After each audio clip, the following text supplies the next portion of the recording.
Yo, what is going on, guys? Welcome back to my channel. My name is Hart, and today I'll be breaking down the Saturday night slate we have here on DraftKings. $100,000 up top to first place as usual, so a lot of money to be made.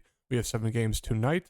So if you're new to the channel, hit that like button, subscribe, turn on the notification bell. Trying to make the push to 1,000 subscribers by Thanksgiving. So if you can hit that like button, really do appreciate it. I'm going to be going over my favorite spin-up plays, mid-range plays, and low salary guys we could look to as some cheap dart throws or values on tonight's slate. Now let's get into the slate breakdown. Before we get into the breakdown, just want to do a quick little recap of my lineup from last night. I played in a $5 single entry just because there was so much news going on before the slate even started. All the Warriors got ruled out. Embiid got ruled out. Fred VanVleet got ruled out. Everyone was pretty much getting ruled out. So there was just value and chalk all over the board. It was pretty hard to choose between them all. For this one, I ended up going with Poole, Moody, Edmund, Sumner, Tatum, Davis, Maxey, LeVert, and Melton. Poole was obviously decent, pretty high owned, 46%. Moody was expecting a little bit of a better game here for Moody. Unfortunately, guys like Anthony Lamb and Kuminga did better than him, even though Moody has kind of been the better player, at least compared to Kuminga. Anthony Lamb was just a random dude.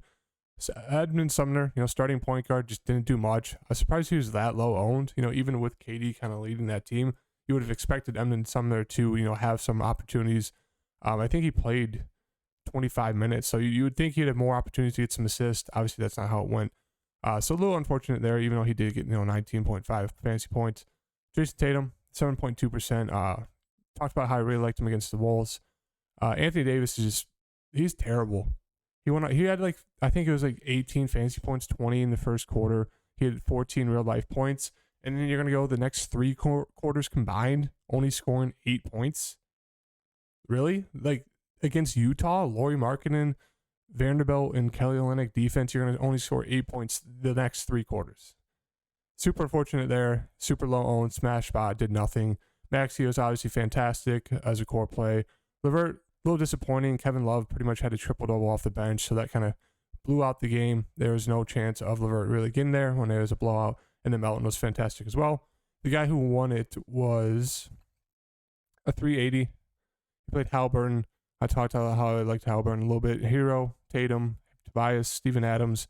Steven Adams had 50 fantasy points at half. Another guy who pretty much had a triple-double. Makes no sense. Mike Conley, Love, as I said. Steven Adams and Love, not sure how you get to them in your lineups, but that's just an absolute Hail Mary. And then Kuminga was pretty solid. Now for today's slate's breakdown, 7 game, going to go pretty quick here. Starting off with Brooklyn and Charlotte. Obviously, a great game to stack. KD went up to 10-6. Still think that's very doable. Last game blew out, and he was playing fantastic. I think he had close to 40 fantasy points at half. And then, they ended up blowing out Washington by 40. So he lost a little bit of a run there. Let's just go through Brooklyn real quick. Ben Simmons still out. Kyrie's obviously out. Claxton, kind of same thing, kind of high energy guy. Was doing very well. Got 3 blocks, 18 points, 9 rebounds.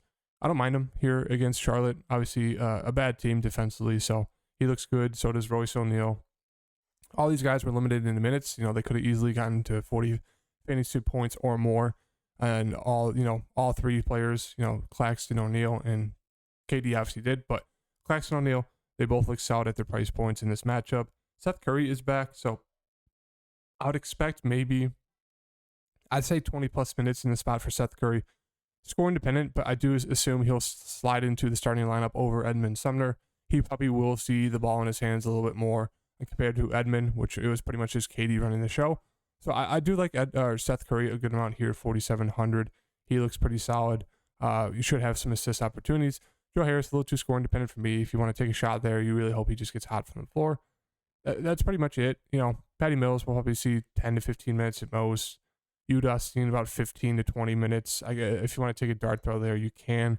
Just not a high usage guy, but not a bad price tag for a guy who's going to play 20 to 25 minutes maybe, 3,500.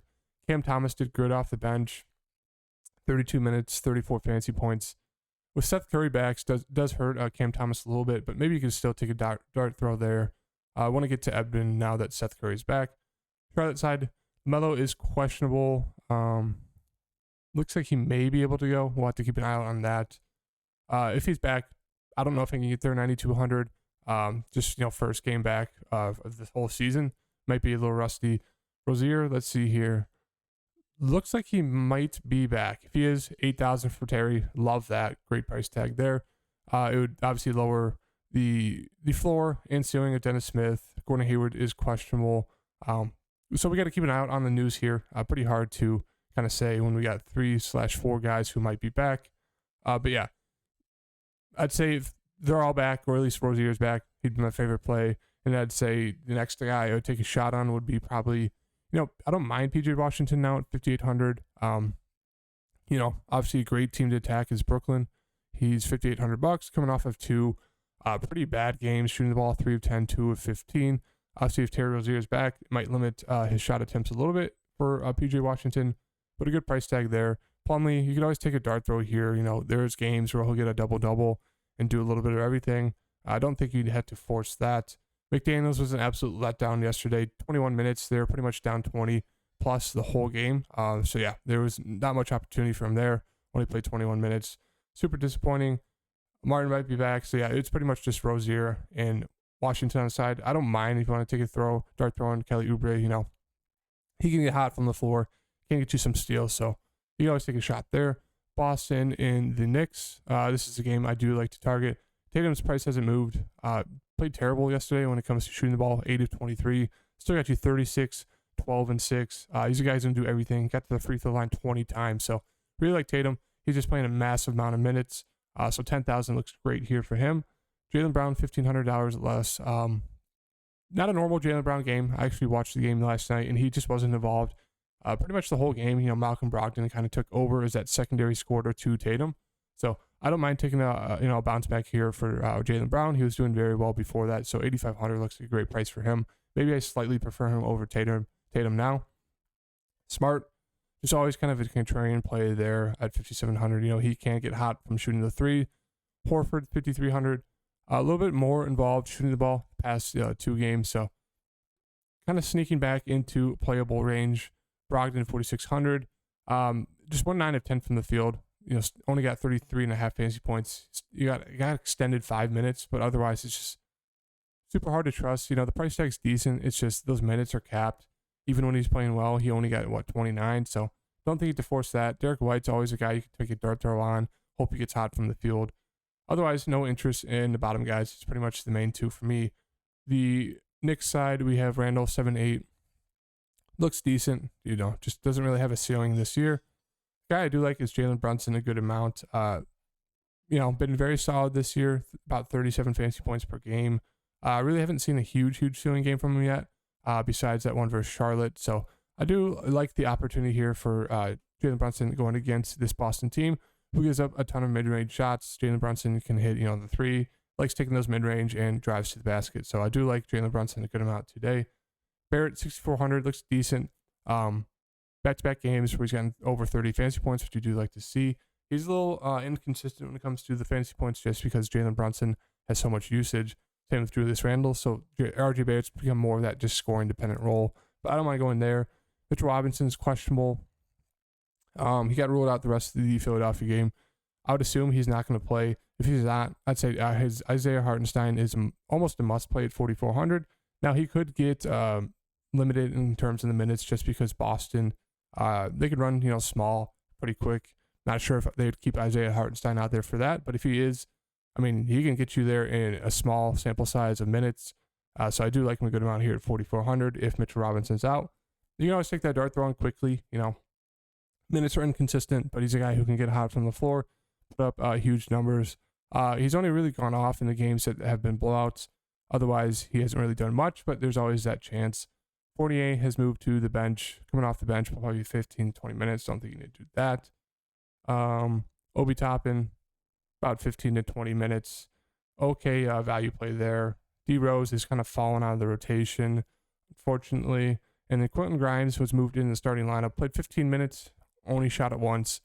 They're very high on this guy, so do expect him to start getting back in the swing of things. He could easily go off. He's a really good shooter. So if you want to take in that, dart throw there, I'd say he'd be my favorite dart throw on this slate at 3,100. Pelicans, Atlanta, another great game to stack. There's a lot of good games to stack on the slate tonight. Zion played him last night.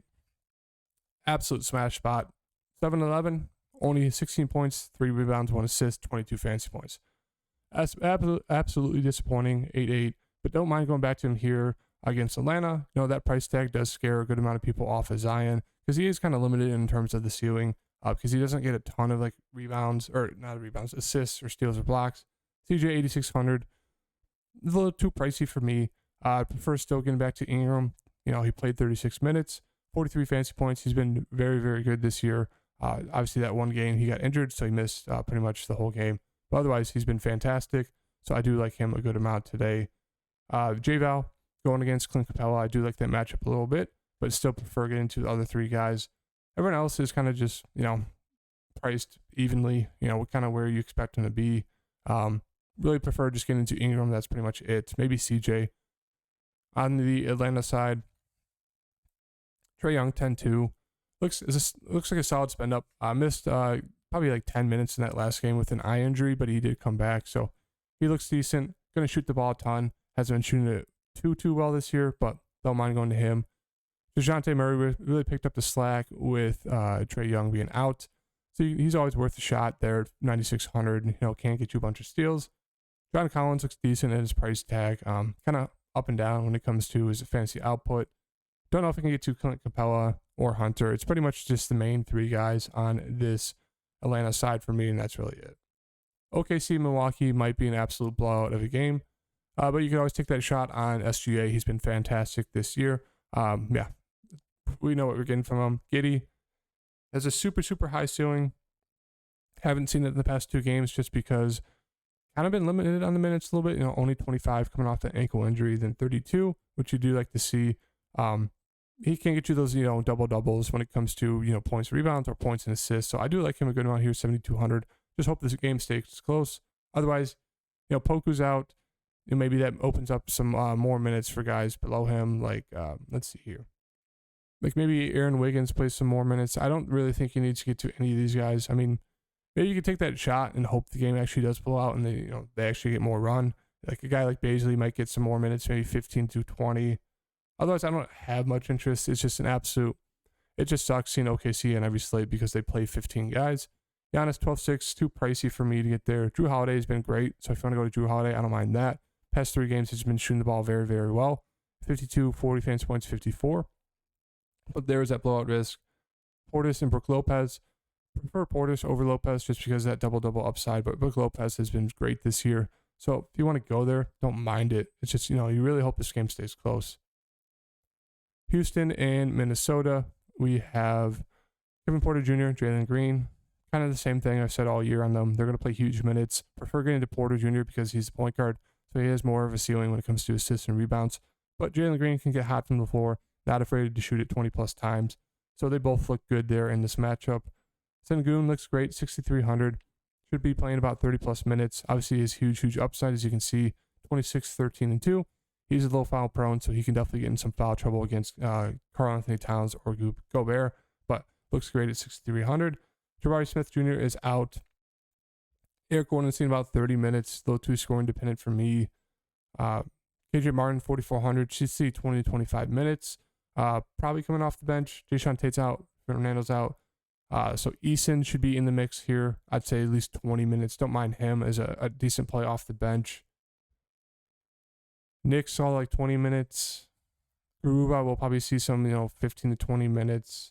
I'd say my favorite plays would be obviously the 2 main guys, 3 main guys, or you could definitely look to a guy like, I'd say Tyree Eason as some value, 3,700. On the Minnesota side, Cat looks great going against this Houston team. He's been very solid the past 5 games, 8,900. Pretty solid price tag. Cat's always, pretty low owned.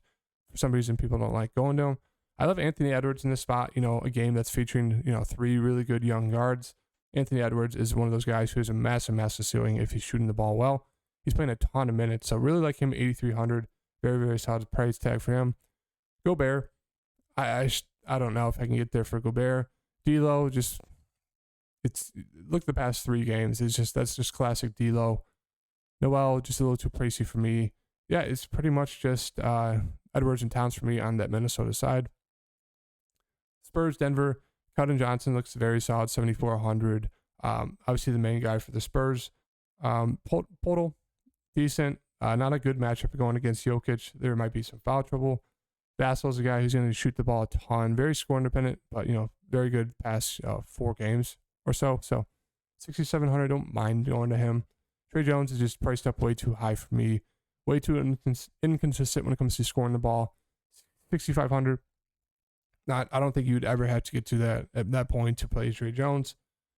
Richardson, 5,600, a little too score independent. It's pretty much just Vassell and Keldon Johnson for me on the side. Podol's always worth the dart throw because he is one of those guys who can get it almost close to triple-double. But otherwise, I don't think he'd get to any of these other guys on the Spurs side. I would just stick with the 3 guys at the top. Denver, we have Jokic at the top, 11.7. More gettable price when it comes to, the high spend ups compared to a guy like Giannis. Triple-double that last game. Great matchup against Podol, so I do like him a good amount.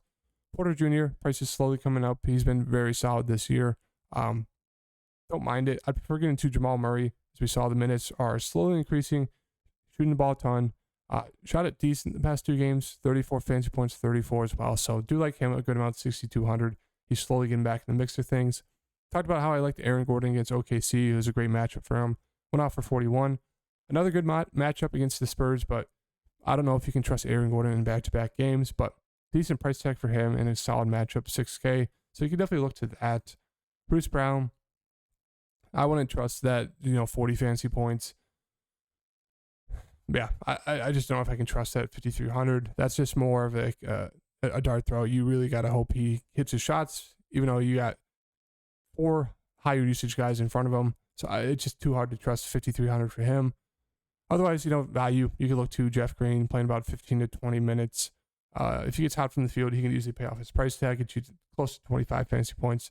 Otherwise, that's it. And then moving on to the last game, we have Portland and Phoenix.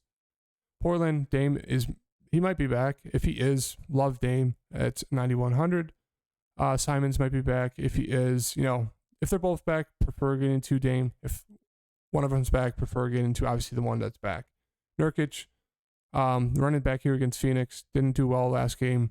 Kind of limited on the minutes, only 25, so that is a question mark there, but I think he should be a solid candidate for a bounce back here against Ayton. With those guys at the top back, it doesn't really take out of the play these other guys, but let's just assume they're both out still or one's back. I'd say I prefer taking a shot on Jeremy Grant. He's a guy that can shoulder the load. Solid past 3 games. Shaedon Sharpe, very disappointing. Got the start. Really didn't do much. Was not involved offensively, which is really interesting. I didn't watch, so I don't know what happened, but yeah, he didn't do much at all. Winslow moved in the starting lineup, almost got a triple-double. He looks very solid if he's going to start again. Otherwise, 4,900, I don't mind that. Taking a shot on him off the bench, as he's been super productive in about 25 minutes. And that really does it. We just kind of have to wait on that news for the Portland side. Phoenix side, Booker always looks solid. Price tag's not the best, score independent, but you can definitely get there. Chris Paul just hasn't been in play. He does have a ceiling, but he doesn't shoot the ball. I don't know why. He just doesn't look to score. Ayton looks okay. A little score independent for me as a big. Cam Johnson's out. If he's out, you can definitely look to a guy like Torrey Craig, who's going to come off the bench, played 23 minutes last game. He's a productive player, can hit the threes. Kind of like a poor man's Jay Crowder. So 3,800, that's decent value there. Yeah. As of right now, I think that's kind of the route I'm going. We'll just throw Torrey Craig in there as some value as of right now. Obviously, we have to wait on that Cam Johnson news. But yeah, there's some good plays on the slates. Obviously, a lot of injury news we have to keep an eye on. So as of right now, this is kind of the direction I'm going towards. Ingram, Torrey Craig, Hartenstein, and Jalen Brunson leaves you with about 6,700 left over to fill in some other studs and some other pay down options. So if you guys like the video, hit the like button, subscribe, turn on the notification bell, and I'll see you guys in the next video. Peace.